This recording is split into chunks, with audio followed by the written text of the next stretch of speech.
Salam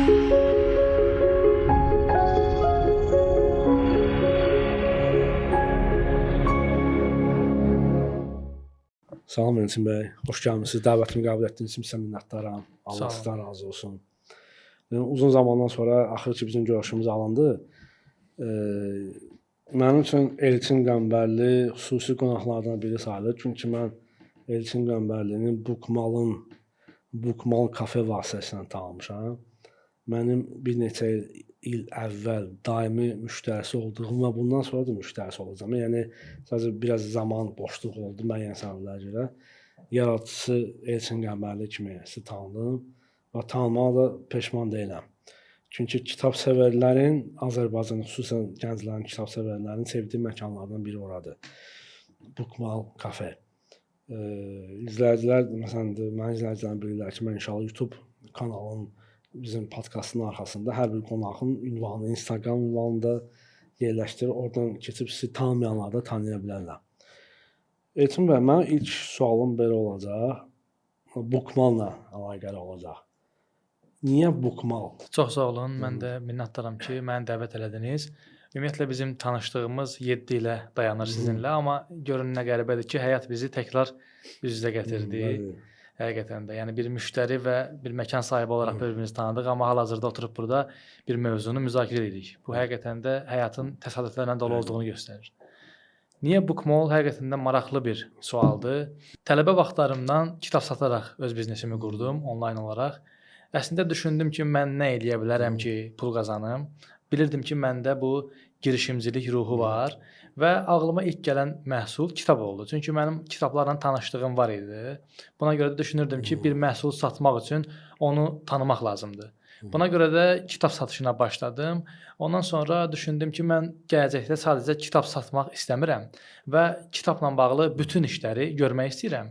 Ona görə bunu ümumiləşdirməliyəm və ümumiləşdirib bir ticarət mərkəzi mənasını verən mall sözü ilə Book-u birləşdirdim və bir Book Mall yaratdım ki, növbəti illərdə mən belə bir məkan açacağam və həmin məkanda həm kitab satışı, həm kitab kafe, həm kitabların icarəsi, həm yazıçıların imza günü və s. təşkil olunacaq. Və elə oldu ki, bu qismət oldu və mən bunu 2019-cu ildə reallaşdırdım. Nə qədər məbləğə başlamışdınız bunda? Təxmini olaraq 2019-cu ildə, yəni sarmayə nə qədər idi? Ümumiyyətlə fikirləşirdiniz bu tutulacaq, tutulmayacaq, alınacaq, alındıra biləcəksiniz ya yox? Əslində belə oldu ki, mən öz oxuduğum kitabı sataraq başladım. Buna görə hər yerdə mənim müsahibələrimdə 4 manatla başlayan biznes başlığı qoyurlar. Çünki mən 4 manata aldığım kitabı sataraq öz biznesimə başladım və buna görə də başlıq həmişə bu formada oldu. İlk illərdə 2017-ci ilin mart ayının 3-də mən Instagram səhifəsi açdım və başladım kitab satmağa.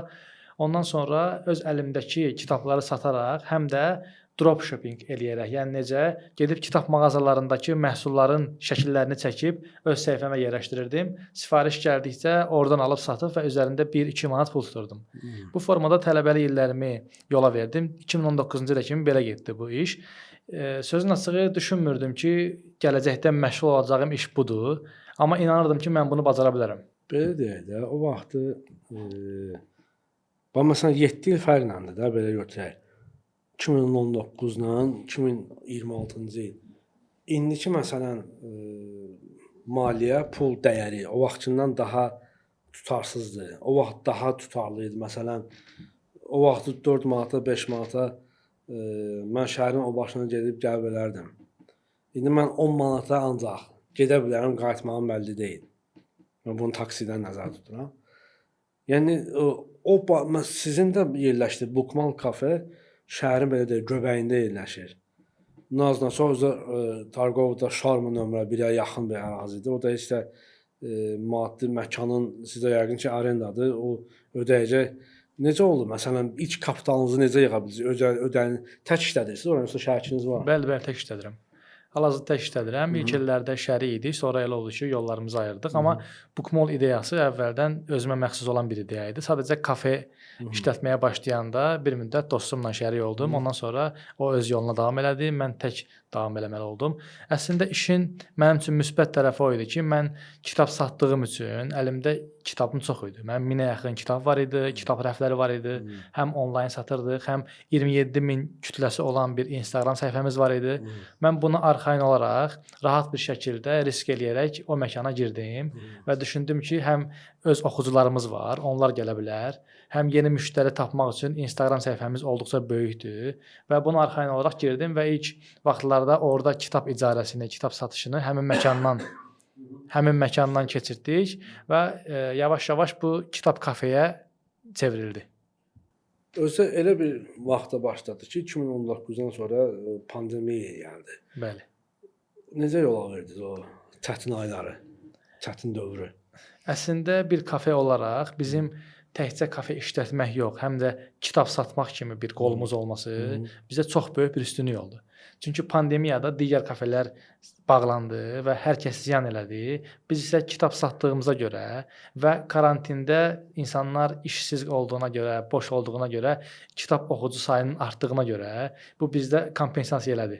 Onlayn kitab satdıq və məkanın xərclərini o formada yola verə bildik. Məsələn, siz qeyd elədiniz 27 minlik izləyici. Mən də məsələn Bookmall kafeni Instagram səhifəsi vasitəsilə tapmışdım.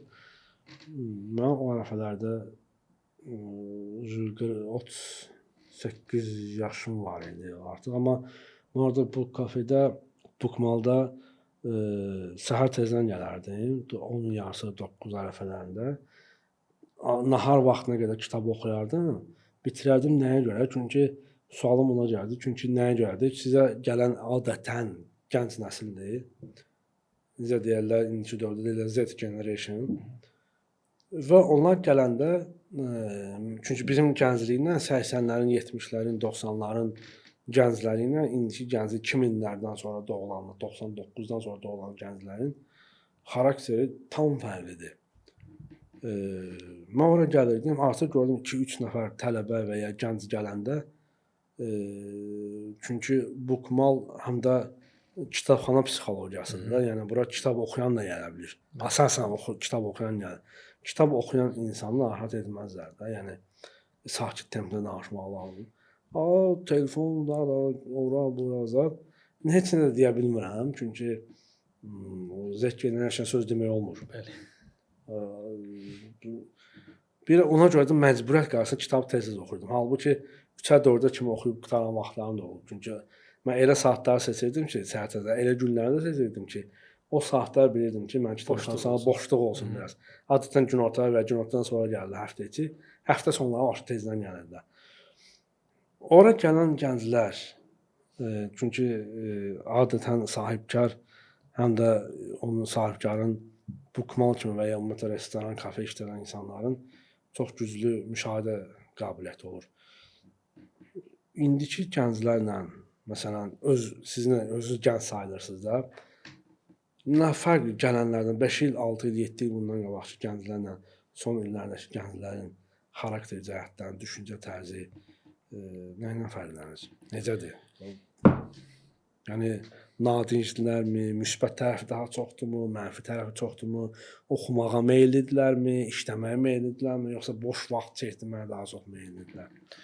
Əslində oxuculuq qabiliyyətindən baxsaq, əvvəlki nəsil, yəni bizim məkanı təzə açdığımız yaşlardakı gənclər 90-cı illərin gəncləri idi və onlar daha çox oxumağa meylli idilər və hal-hazırda o gənclərin bir çoxu artıq demək olar ki, ölkədə yaşamır. Yəni mən hər həftə, hər gün bir müştəri görürəm və deyirəm ki, sizi neçə ildir görmürəm. O deyir ki, mən artıq Azərbaycanda yaşamıram.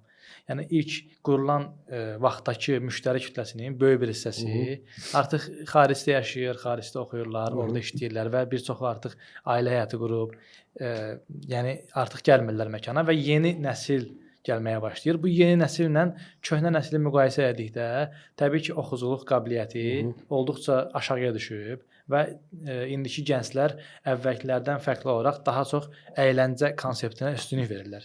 Çünki artıq əvvəlki dövr deyil. Məsələn, biz böyüdüyümüz mühitdə, böyüdüyümüz zamanda televizoru açardıq məsəl üçün və televiziyada bir cizgi film var idisə, biz məcbur ona baxırdıq. Bu bizdə artıq belə bir xasiyyət formalaşdırırdı ki, biz hər istədiyimiz şeyi eləyə bilmərik. Əslində bizə verilən şeyi biz qəbul etməliyik. Amma indiki gənclər o şəraitdə böyümürlər. Onların əlində telefon var və onlar artıq 10 yaşlarından etibarən internetdə, Instagramda, TikTokda videolara baxaraq keçirirlər və onlar hər bir sevmədikləri şeyə cəmi 2 saniyə vaxt verirlər. Yəni 1-2 saniyəyə bəyənmədilərsə onu keçirlər. Bu onların bütün seçimlərində, istər gələcəkdə həyatlarına alacaqları insan seçimində də onlara təsir edir, məkan seçimində də təsir edir. Yəni indiki gənclərə deyirsiniz ki, söz demək olmur. Bu ondan irəli gəlir ki, onlar çox seçicidirlər və onların sənin imtina etmə ehtimalı çox böyükdür. Yəni bəyənmirlərsə keçirlər. Bu bir növ telefonda video scrollamaqdan irəli gəlir məncə. Bu onda belə anladım ki, onların oxumamaqla, çünki düzdür, oxumaqda oxumağa çox fərq var. Yəni insan oxuyur sadəcə özünü göstərmək üçün, amma falan kəsi oxumuşam. Mən hər vəsilə oxumuşam. Nə olsun da, yəni. Amma o insanın yəni Dostoyevskini oxumaqla və ya Maksim Gorkidən oxumaqla və ya hansısa başqa xarici ədəbiyyatı oxumaqla yəni düşüncə tərzini dəyişmir. Sən bir oxu görün, məsələn Abbasqulu Bakıxanov nə demək istəyib? Və ya bayaqlar bir söhbət edir, vicdan susamlı əsəri Vidadi Babanlı. Düzdür, o yazıb onu 70-ci illərdə Sovet dövründə baş verən elm problemi, yəni professorun day hesabına qalxmış professorla savadlı bir aspirantın arasında olan gərginliyi haqqında söhbət gedir. Yəni elmə müdaxilədə belə deyək. Amma yəni sən onu oxu, onu yazan Azərbaycanlı da Azərbaycan təvəkkülü ilə yazıb. Azərbaycanlı dili ilə yazıb, Azərbaycanlı haqqında yazıb, Azərbaycanlı haqqında düşmənçiliyi və mehribançılıq, dostluq haqqında yazıb. Sən onu başa düş, oxu, sonra keç o birisinə. Bu bizim indi dediyimiz ehtiyacanlar üçün, halbuki siz də qeyd edədiniz, 2-3 saniyəlik məsələ üçün bu həyatlarını qısaltlaşdırmırlar ki, yəni tez sönmürlər ki, ola. Tez sönməkdir də, başa düşürsünüz, yəni. Sizə bir sual verim ondan. Tətmin eləyə bilmirlər də, hə? Mən sizə bununla bağlı bir sual verim, çünki mən bu hər zaman düşündüyüm bir şeydir ki, onlar əslində həyatlarını itirirlər, yoxsa qazanırlar deyə düşünə bilərik biz bunu. Belə bir sual verim sizə. Tutaq ki, siz uzaq bir məsafəyə getmək istəyirsiniz. Tutaq ki, 300 kilometrlik bir məsafəyə. Siz buna təyyarə ilə getdikdə yarım saat çatırsınız. Amma siz gəzərək, yəni hər hansısa bir başqa bir minik avtomobillə getdikdə və yaxud da bir başqa bir necə izah edeyim sizə. Yəni təyyarə ilə getmədikdə siz bura sərf edirsiniz vaxt 7 saat, 8 saat və yaxud da 4 saat. Siz burada yolda gördüyünüz şeylər var ki, hansı ki siz daha tez çatmaq üçün bunlardan keçirsiniz. Təyyarə ilə getdikdə. İndi hansı qazanır? Məsələ budur. Vaxt baxımından qazanan təyyarə ilə gedəndir. Amma mən gəzəyən olduğum üçün avtobus və ya maşını seçirəm. Bu nəsil düşünür ki, mən niyə 7-8 saatımı xərcləyim, hansı ki yarım saata ora çata bilərəm. Amma bizim nəsil düşünür ki, onsuz da bir aydan sonra, 10 gündən sonra mənim o qazandığım zaman mən yadıma düşməyəcək. Nəyə xərclədiyim. Amma yolda gördüyüm şeylər ömür boyu mənim yadımda qalacaq. Bu cəhətdən baxdıqda biz belə düşünürük, onlar belə düşünür. Biz düşünürük ki, kitab oxuyaraq biz nələrsə öyrənirik. Onlar düşünür ki, mən kitab oxumağa xərclədiyim bir neçə gün vaxtımı orada lazım olan məlumatları, hətta kitabın içindəki kitabın nədən bəhs elədiyini audio kitab sayəsində dinləyim, mənə bir neçə saata o kitabı oxumuş kimi olum və yaxud da ki, içindəki məlumatları götürüm. Əgər kitab bədii əsər deyilsə, hər hansısa bir məlumat xarakterlidirsə, o məlumatı internetdən bir videoya baxaraq öyrənim. Yəni bu iki nəslin tamamilə fərqli bir baxış bucağı var və hər ikisi özünə görə haqlıdır. Mən keçən il iyul ayında idi. Balakən ərazisinə getmişdim. Avtobusla getmişdim. Daha doğrusu maşınla getmişdim. Mən orada təsadüfən çox gözəl qazandım. Burada məsələn dost qazandım. İman. Ana buradan da baxırsan inşallah salamı deyirəm. Ailəvi getmişdilər. İndiyə kimi çox gözəl münasibətimiz var. Gəzmək mənə yaxşı dost qazandırdı. Və gəzmək mənə tarixi, unutduğum tarixi təzələdi. və yeni şeylərə öyrənməyə məcbur elədi. Mənim üçün elə gözəl bir yaddaş, həyat tərzi olduğu üçün qalxın Balakənin şəklini görməyə, gəzməyə. Ondan da əvvəl Qarabağa getmişdim. Bir ay yarım fərq oldu. Biz Xankəndiyə, Əsgəran, Xocalı, Şuşanı getdim. Ondan sonrakı ay noyabrda Kəlbəcər, Laçın, Qubadlı, Su qovşanı getmişdik. 8 noyabr Zəfər günündə. Bu hər üçündə də fərqli insanları tanıdım. Düzdür, məsəl üçün mən Şuşada olanda da, Qaxda olanda da hamı yatanda oteldə gecə saat 12, 1-in yarısı mən Şuşanın küçələrini gəzirdim. Yəni gecədir ya, atırdım məsəl üçün cıdır düzünə qalxmadım. Cıdır düzünə mən qalxdım səhər tezdən. Hava 5 idi, 6-ya işləyirdi. İşıqların hamı yenə də yatdı. Mən gəlib 2 saat yarım yuxu yatmışdım. Qalxdım piyada getdim oteldən, ora hardasa bir 2 kilometr məsafə var. 2 kilometr, 3 kilometr məsafə var. Getdim cıdır düzünə, qalxdım da, düşdüm. Çünki orada cıdır düzünə nəyə görə getdim? Orada sıldırım qaya idi.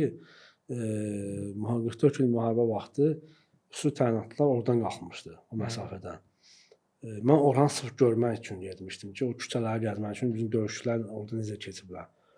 Onu görən insan onu başa düşür.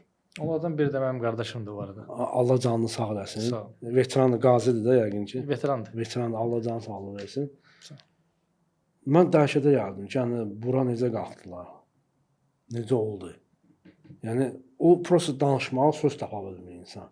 Və sonra başladım o küçələrdə gəzməyə. Hansı ki, artıq bilirsən hansı küçələrdə döyüş gedib. YouTube-da məsələn qazilərin danışığından və ya artıq döyüş görmüş, xidmət keçmiş insanlar küçələri gəzəndə bilir əlamətlərini. Mən qayıtdım, otelə qayıdanda hələ mənlə gələnlər yatmışlar, təzə oyanmışlar. Mən gedim çörəyimi yedim falan başımdan, biraz kitab oxudum. Onlarla təzədən qalxanım, gedəndə Şuşanı gəzməyə gedəndə artıq onlardı ki, burada falan şey olur. Çünki mən Şuşanın belə deyək, artıq həm qolmaqla tarixi yerlərini baxırdım aradı. Biraz bildiyim yerlərdə gəlib gözümlə gördüm. Amma bunu zəng gələnə işin eləmir. Zəng gələnə işin neyinə gələcək? Zıdır düzündə selfie çəkəcək. Buna heç nə vermir. Selfie heç nə vermir. Yəni bu telefon bizə mənə lazım olan sizlə əlaqə saxlamalıdır. Və hansı məlumatı əldə etməkdir. Yəni bu bizi geri salır. Bəli, düzdür. O da elə texnologiyanın müsbət mənfi tərəfləri, texnologiyadan istifadə, bu da tamamilə başqa bir mövzudur. Onlar necə istifadə edir, əslində necə istifadə olunmalıdır. Hətta bu elə bir dərəcədə bizdə yanlış istifadə olunur ki, hamı deyir ki, texnologiyanın inkişafı ziyandır. Əslində bu yaxşı istifadə üçün çox yaxşı bir şeydir. Bəli, məsələn necə bayaq biz təhlildən öncə söhbət elədik. TikTok kimi sosial platforma. Biz orada yəni üzdən yaraqları, əxlaqı olmayan insanları görürük. Pul qazanırlar. Falan kəsə deyir ki, gənc deyir ki, o heç nə eləmir, daha doğrusu yaxşı heç nə eləmir. Pul qazanır, mən də onu elə eləyim. Yaşlı adam da hoppanın düşür divanın üstündə. Bəli. Baxış sayı çox olsun, pul gəlməsindən. Yəni bu rəzalətdir də. Yəni Bookmall kimi kafenin məsələn və ya bu tipli bir obyektlərin istifadəsi daha çox olmalıdır. Oxumaq üçün, öyrənmək üçün, tanış olmaq üçün.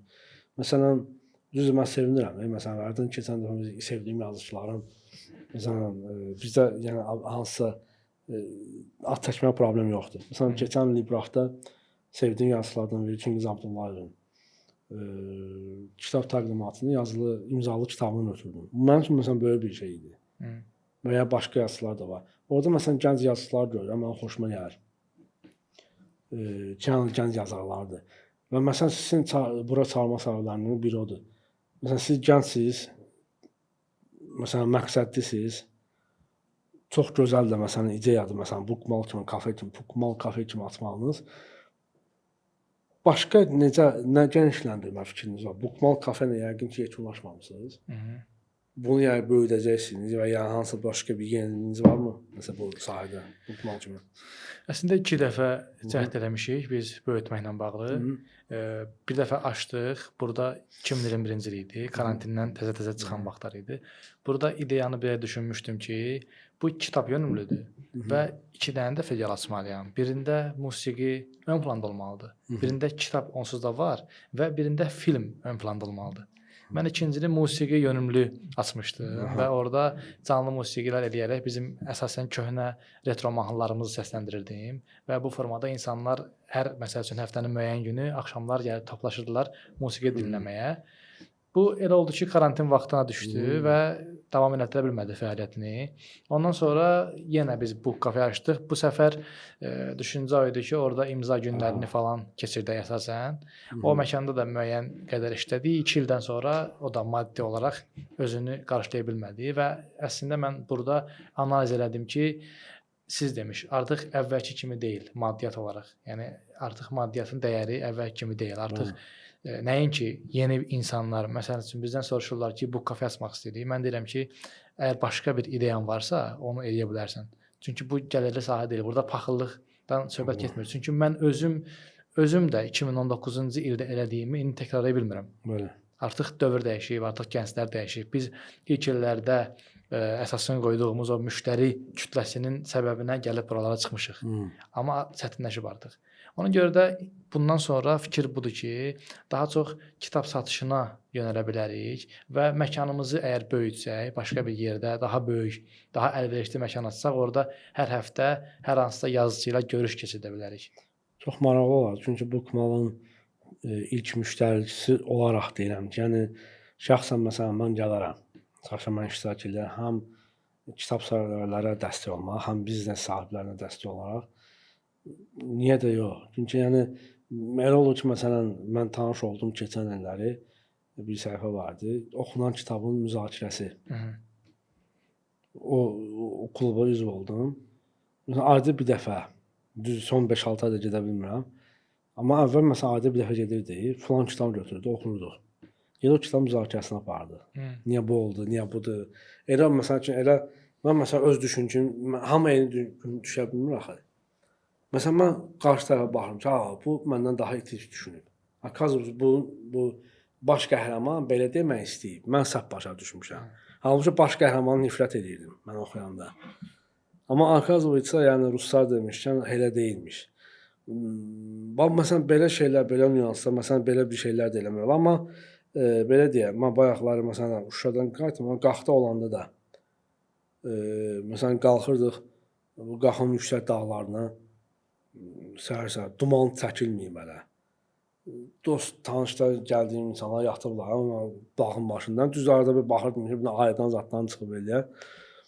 Gənclər onu eləmir. Gənclər ancaq yatırlar. Çıxırdılar otelin qarşısına, isti hovuzda çimdim, biraz tenis oynadım. Onu mən Bakıda da eləyə bilərəm. Bəli. O Bakıda da var o şərait. Amma Qaxın çayı, Qaxın dağları Bakıda yoxdur. Bir oradadır. İsmailin Laxıcı başqa yerdə deyil. Və ya Şamaxın gözəlliyi tək Şamaxın özündədir. Biz hərdən tanış insanlar olur, kollektiv və ya dostlar. Gidə Şəkidə şəkil biçimə. Düzdür. Sən yeyə bilərsən də onu burada. Sən yemək zaten o Şəkiyə gedirsənsə, Şəkini gəzməyə gedirsənsə, Şəkidə azacaqsan. Onu yemək yeyib çay içəcəksən. Yəni sən get gör oradakı məscidləri, köhnə məsələn Karvansaranı, Şəki xan sarayını, get gör niyə oldu gəzməyə yerləri var, niyə onu görmürsən ki? Bizim gənclərimiz necə eləyə bilər? Nətər hansı yolla biz onu? Mən məsələn məqsədlərimdən biri budur. Yəni gəncləri daha biraz geniş aspektdən baxmağa məcbur eləmək, daha kitaba maraq göstərməyə var ya, yəni indiki zamanda oxuyan uşaqlarımız, gənclərimiz çoxdur. Var. Savadlı gənclərimiz çoxdur. Örnək alınması və adı örnək üçün təşkil gənclərimiz çoxdur. Amma təəssüf olsun ki, mənfi tərəfləri daha çoxdur. Necə eləyə bilərik ki, biz sizin səbəblər əlinizdə var o faktor. Bookmalla edirsiniz. Başqa necə edə bilərik? Məsələn, mən necə edə bilərəm? Mən məsələn məsləhət verim. YouTube vasitəsilə, podkast vasitəsilə. Siz əslində hal-hazırda bunu edirsiniz. Ki bu söhbətləri danışırıq və bizlə eyni fikirdə olan insanlar bu videoya baxdıqca bizlə eyni fikirdə olmayan insanların da qarşısına çıxır. Yəni bu şəbəkə belə işləyir ki, insanlar baxır, bəyənir. Məsəl üçün hər hansısa bir 18-19 yaşlı bir gənc bizim bu söhbətimizə baxıb xoşu gəlsə, onun yaşıdlarının da qarşısına çıxmağa səbəb olur. Onun bizim videomuza baxmağı. Bu cəhətdən üstünlükdür. Amma Digər tərəfdən mən hər zaman bunu deyirəm ki, bizim sosial mediadakı sizin dediyiniz kimi bu əsasən gənclərdən ibarət cəmiyyətdə faydalı olmağa çalışan bəzi səhifələr var, bəzi şəxslər var, blogerlər var ki, bunlar özlərini çox faydalı kimi göstərirlər, amma burada bir nüans var ki, bizim millət əslində yaxşı bir kontent yaradanda da pisləyərək bunu edirlər. Biz əslində yaxşını tərifləməliyik. Məsəl üçün, mən səhifəmdə ancaq uğurlu, yaxşı, savadlı şəxslər, savadlı işlər, maraqlı biznes ideyası olan gənclər haqqında paylaşım edirəm. Mən hər hansısa bir bayağı şeyi orada tənqid eləmirəm. Hər hansısa bir bayağı bir videonu qoyub demirəm ki, dostlar, buna baxın, bu niyə belə danışır və yaxud da ki, hər hansısa bir pis bir bəyənmədiyim bir əsəri götürüb onun haqqında bəyənmədiyimi demirəm.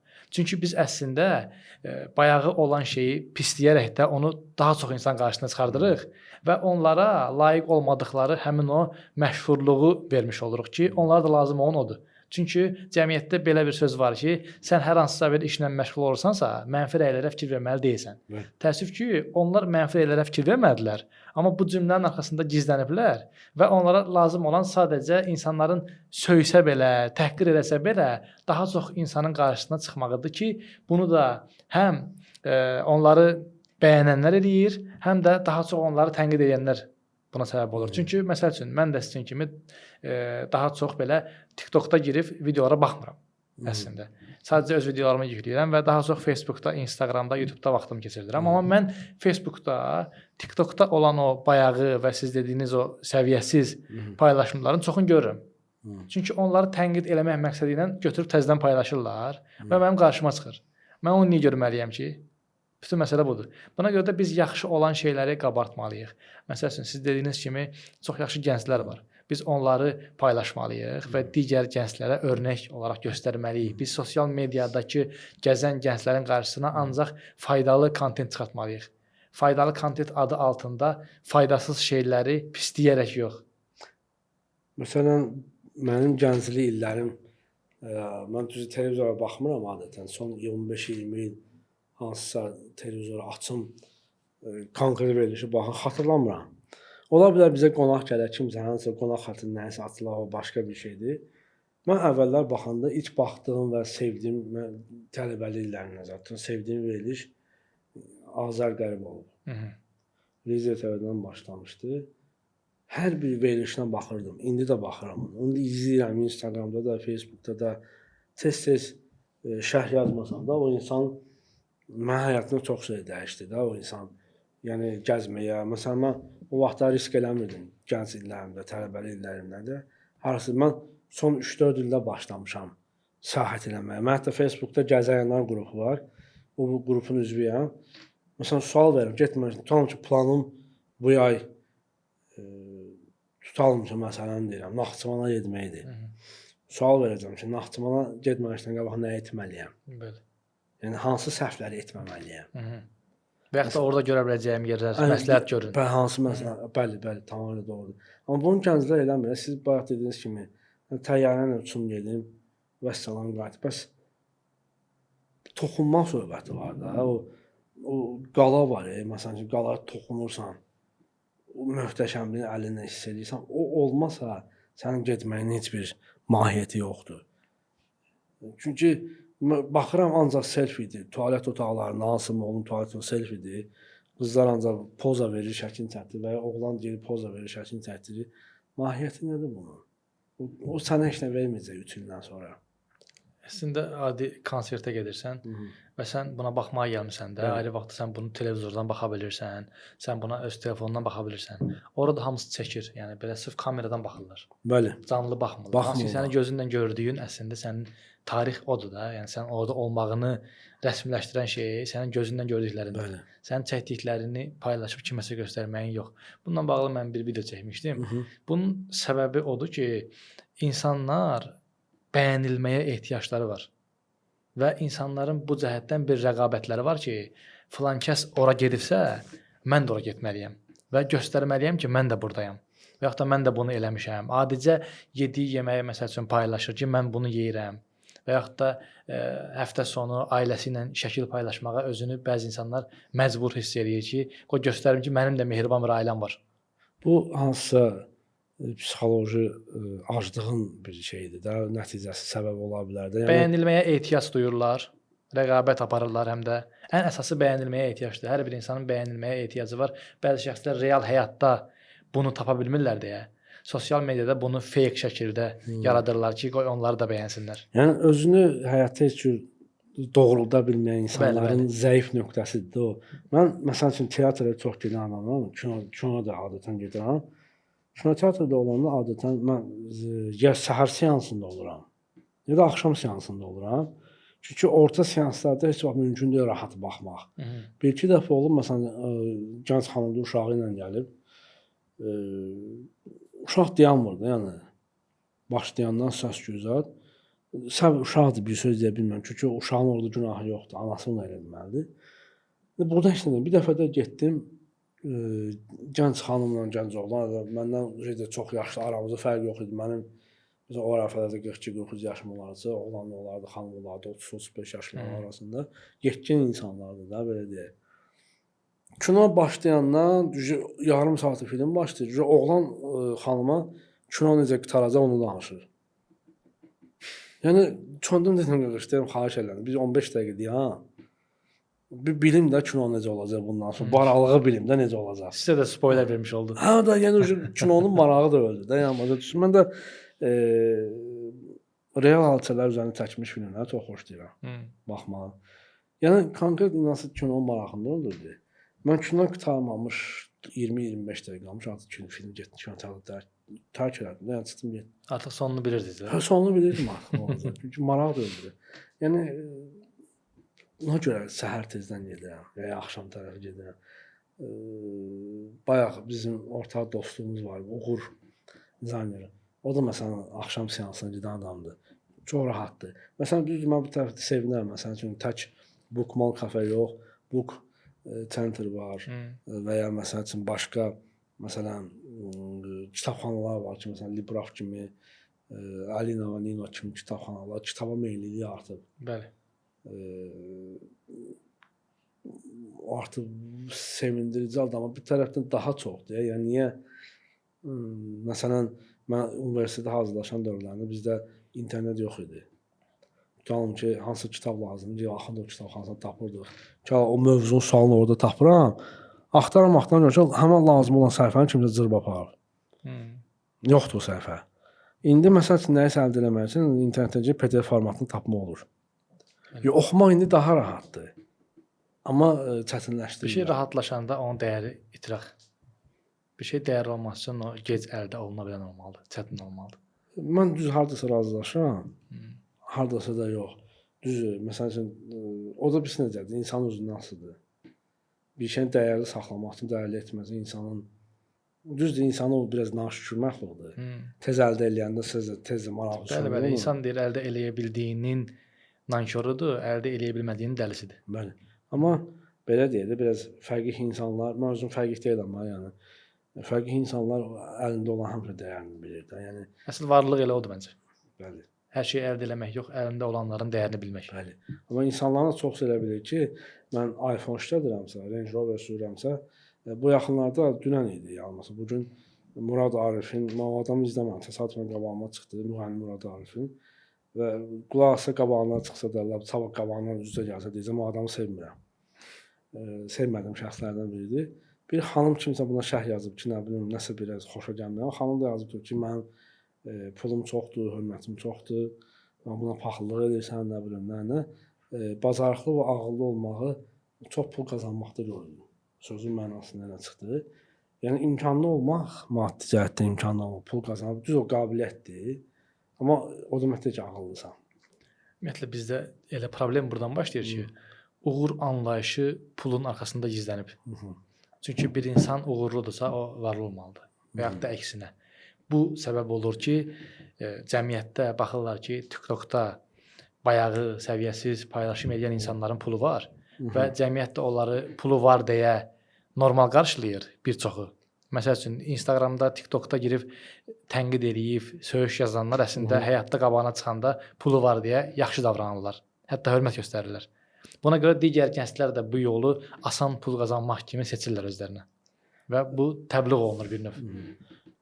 Bizim vaxt darlığımız olduğu üçün mən belə sonuncu suallardan birini vermək istəyirəm. Biz bayaqlarda qayıtdıq, məsəl üçün, dəyər, maddi dəyər və üstündə danışıq söhbətini eləyəndə 7 il bundan qabaqki, məsələn, maddiyyatla, pulla, dəyəri ilə indiki eyni deyil. Və uğur qazanmaqla indiki necədir? Yəni, düz indi daha çətindir və ya daha asan da ola bilər. Yəni, mən söhbət düzgün uğurdan söhbət gedir. Yəni, o dırnaqarası uğurdan demirəm. Onu hamı istənilən saat. Çünki uğur vulkan kimi də püskürdü, qurtardı. Bəli. Barıtı bir dəfəli idi də onların. Yəni, sözün əsasında uğur mən deyəndə populyarlığı nəzərdə tutmuram. Və yaxud da varlı olmaq. Bəli, varlı olmaq populyar. Çünki zənginlik maddi önəmli bir şeydir, maddiyyat. Amma şey deyil, düzünlük dəyəri daha çox qalxıb. Amma uğurlu olmaq üçün indiki dönəmdə və 3 il, 5 ildən sonraki uğuru əldə etmək üçün nə etməliyik? Yaş fərqi qoymuram.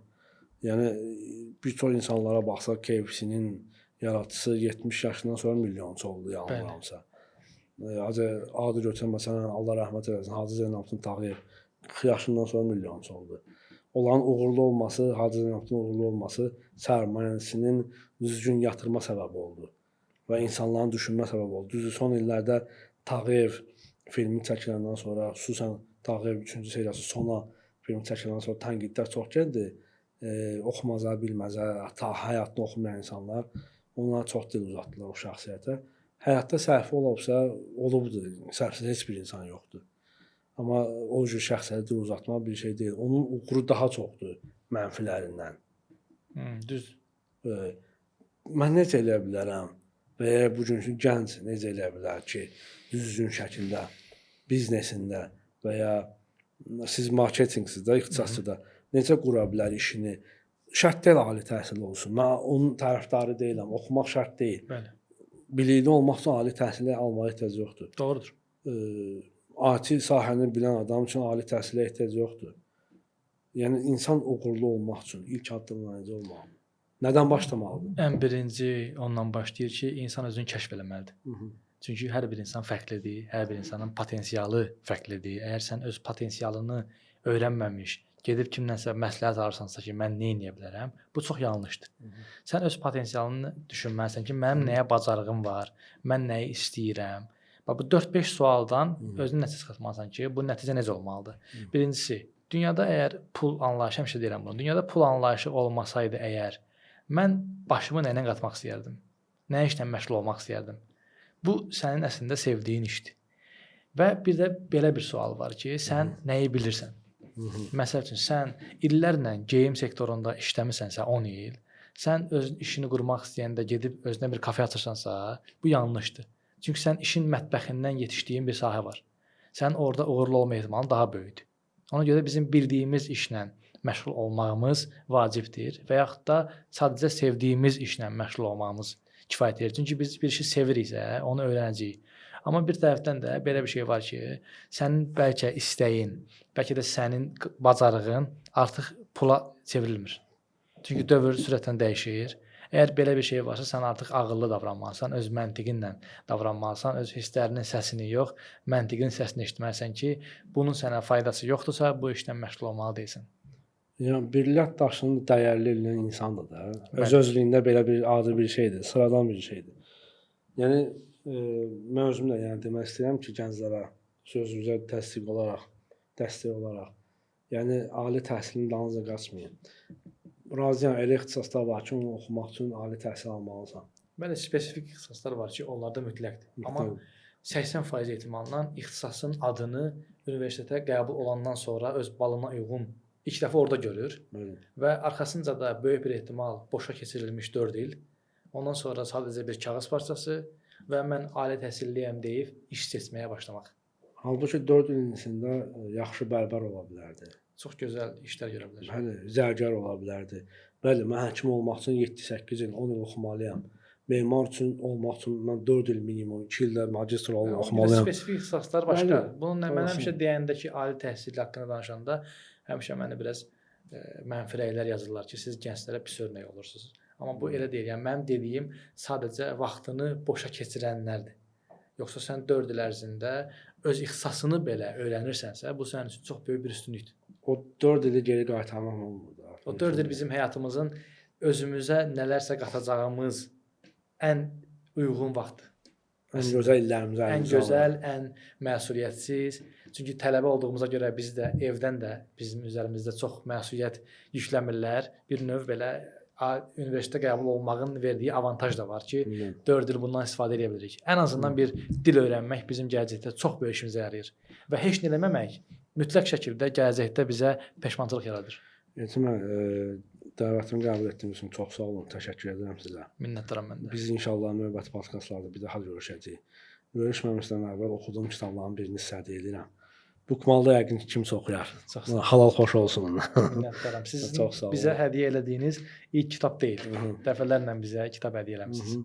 Halal xoşları olsun, oxusunlar, Çox sağ öyrənsinlər, olun. Minnətdaram. həyatlarını tətbiq eləsinlər. Çox sağ olun, təşəkkür edirəm gəldiniz. Sağ olun. Minnətdaram.